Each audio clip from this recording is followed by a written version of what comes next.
பெண்களுக்கு பாதுகாப்பு. சென்னையில டிவிகே பகுதி செயலாளர் மேல வழக்கு பதிவு. என்னன்னு பார்த்தா தனியா இருந்த பெண்ணுக்கு பாலியல் தொல்லைன்னு. அடுத்து சேலத்துல டிவிகே பொறுப்பாளர் மேல வழக்கு பதிவு. அது என்னன்னு பார்த்தா 50க்கும் மேற்பட்ட பெண்களுக்கு பாலியல் தொல்லை. அதை காணொலி எடுத்து வச்சுட்டு அவங்களோட நண்பர்கள் கூட இருக்கணும்னு கட்டாயப்படுத்திருக்காங்க. சும்மா இல்லங்க, 50க்கும் மேற்பட்ட பெண்கள்.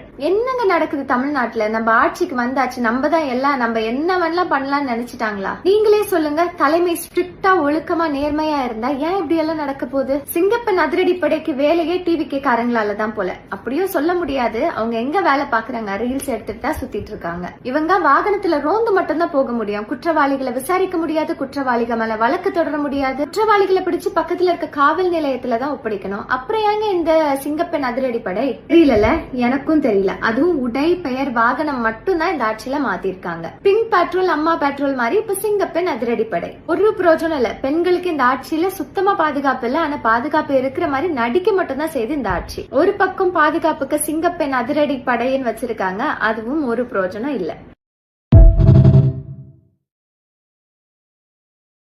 கரண்ட் போதா? வீட்டுல கரண்ட் போதா? ஆமாடா தம்பி, நைட் ஆனா அப்பப்போ கொஞ்ச நாள் கரண்ட் போகுது. சோலார் பிளானட்னு ஒண்ணு கண்டுபிடிச்சாங்களே, யூஸ் பண்ணிருக்கீங்களா? சோலார் பிளானட்டா? உதவி, அது சோலார் பவர். எவ்வளவு நாள் கரண்ட் இஷ்யூ இல்லாம இருந்துட்டீங்களா ஜாலியா? ஆமா. இப்ப 6 மாசமா கரண்ட் போதா? ஆமா. ஒரு 6 மாசம் கரண்ட் வரலன்னா கேட்காதீங்க. ஏன், உங்க வீட்டுல ஜெனரேட்டர் எதுவும் வச்சிருக்கியா? அது இல்லண்ணே, இந்த சோலார்ல இருந்து 2 ஒயரை வச்சு கனெக்ட் பண்ணி அதுல ஒரு மோட்டரை கனெக்ட் பண்ணி ஃபேனை சுத்தி விட்டு எப்படி பண்ணணும்னு எனக்கு தெரியும். நான் பண்ணிக்கிறேன் ஜாலியா. தம்பி தப்பு தம்பி, இன்னும் நீ நாட்டாம படத்துல வர்ற குட்டி குஞ்சா மாதிரியே பேசிக்கிட்டு இருக்க. Just grow up bro. நான் பேசுறதெல்லாம் பார்த்தா உங்களுக்கு பைத்தியகாரத்தனமானதான் தெரியும். ஆனா நான் பிராக்டிக்கலா சொல்றேன். கேள்விலாம் கேட்கறதால கரண்ட் வராதுங்க. கேள்வி கேட்கறதால பதிலும் வராது. கேள்வி கேட்காம இருந்தாதான் பதில். தம்பி, ஆரம்பத்துல இருந்து பாத்துக்கிட்டு இருக்கேன், முட்டாத்தனமாவே பேசிக்கிட்டு இருக்க. நீங்க கேள்வி கேட்கணும் தம்பி.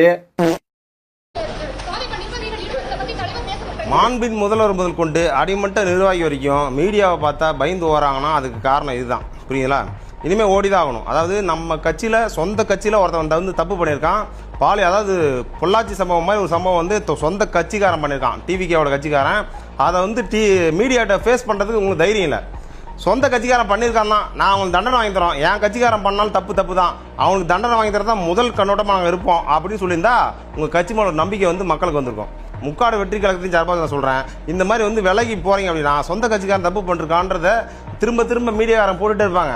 அப்போ ஏன்னா சொந்த கட்சியில் ஒரு பொள்ளாச்சி பாலியல் வழக்கு மாதிரி ஒரு மிகப்பெரிய ஒரு குற்றத்தையே நீங்கள் பண்ணிட்டு இருக்கீங்க, அதை கேள்வி கேட்டால் ஓடுறீங்க அப்படின்னு மீடியாலெல்லாம் போட்டு கிளி கிழிப்பாங்க.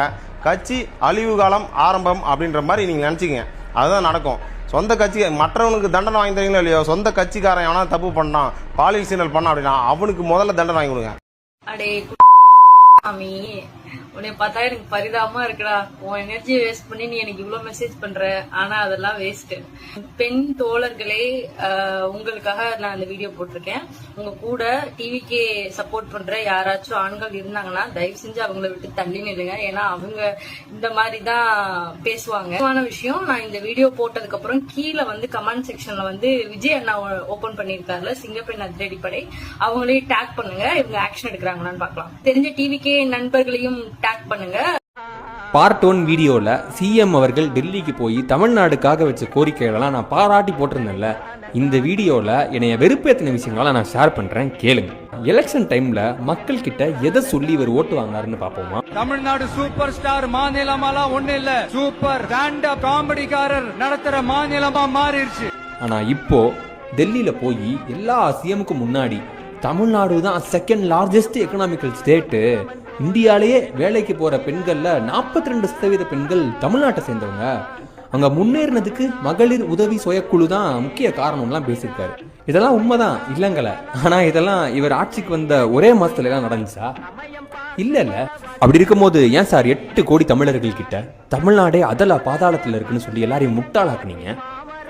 நான் பார்த்த பெரும்பாலான ஆட்கள் தமிழ்நாடு கடன் வாங்க மாநிலம்னு மட்டும்தான் சொன்னாங்களே தவிர யாருக்குமே அவங்க சொந்த மாநிலத்தோட பொருளாதார வளர்ச்சியே தெரியல.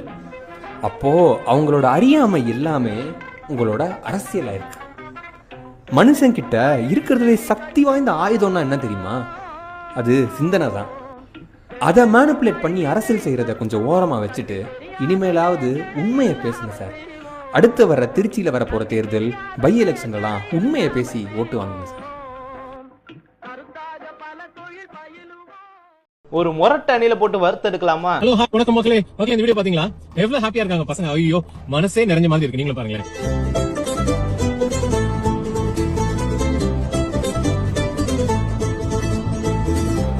கவர்மெண்ட் ஸ்கூல்ல இருக்கிற நம்ம குழந்தைங்களுக்கு எல்லாம் நார்மல் சைக்கிள் இல்லாம BTM hero cycles, the stylish and more reliable cycles பசங்க எல்லாம் அவ்வளவு ஜாலியா எடுத்து போறாங்க.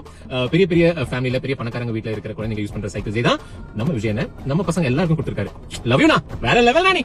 ஸ்ரீ பரமேஸ்வர் மெமோரியல்ன்ற பிரைவேட் ஸ்கூல் அவங்க ஸ்டூடெண்ட்ஸ்க்கு கொடுத்த சைக்கிள்னு சொல்லிட்டு அவங்களோட அபிஷியல் இன்ஸ்டாகிராம் ஹேண்டில்லே போஸ்ட் பண்ணிட்டாங்க. ஒரு ஃபேக் நியூஸை இவ்வளவு தைரியமா பரப்ப முடியும்ன்றதை இந்த மாதிரி தற்கூரி கூட்டத்துக்கிட்ட இருந்து தான் நம்மளால கத்துக்க முடியும். இவன் இப்படி கேவலமா மக்களை மேனிபுலேட் பண்ணி போடுற வீடியோவுக்கு வந்திருக்க கமெண்ட்ஸை பாருங்க. இந்த பொழப்புக்கு நீங்க நான் சொல்லணும்னு அவசியம் இல்லை, நீங்களே புரிஞ்சிருப்பீங்கன்னு நினைக்கிறேன்.